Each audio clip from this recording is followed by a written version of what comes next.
Ségolène Royal a fini sa tournée proche-orientale en Israël au terme d'un voyage de 5 jours qui l'a menée au Liban, en Jordanie et dans les territoires palestiniens. Et c'est avec chaleur et même enthousiasme qu'elle a été reçue en Terre Sainte avec un accueil normalement réservé au chef d'État. La polémique qui avait éclaté au Liban autour de son absence de réaction face aux propos antisémites d'un député du Hezbollah n'a donc pas passé la frontière nord.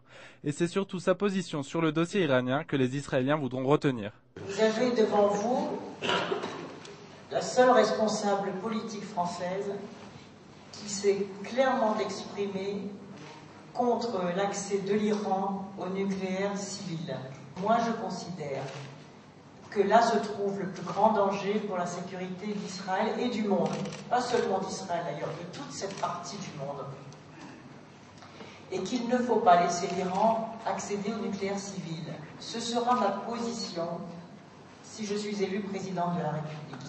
Laisser l'Iran maîtriser cette technologie et l'enrichissement de l'uranium, si cette première étape est franchie, alors il sera quasiment impossible d'empêcher l'accès au nucléaire militaire. Et que toute autre prise de position ne me paraît pas responsable. Le Premier ministre israélien lui-même m'a remercié pour cette prise de position.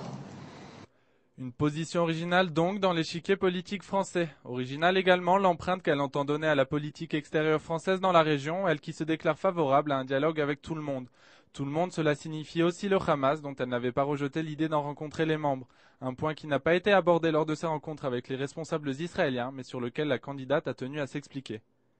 Il n'est pas question de parler aux dirigeants du Hamas.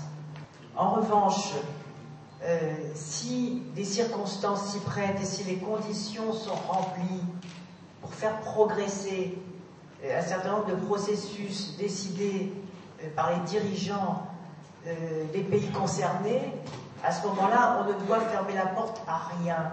Je distingue ce qui peut être utile dans le cadre d'un processus librement décidé par les responsables, de contact avec des dirigeants d'une organisation terroriste qui, eux, sont absolument interdits. La presse israélienne, qui ne mâche d'habitude pas ses mots, semble être tombée sous le charme de la candidate. Pour l'éditorialiste du journal Haaretz, Daniel Ben-Simon, Ségolène Royal a convaincu les Israéliens. Il lui reste désormais à convaincre les Français.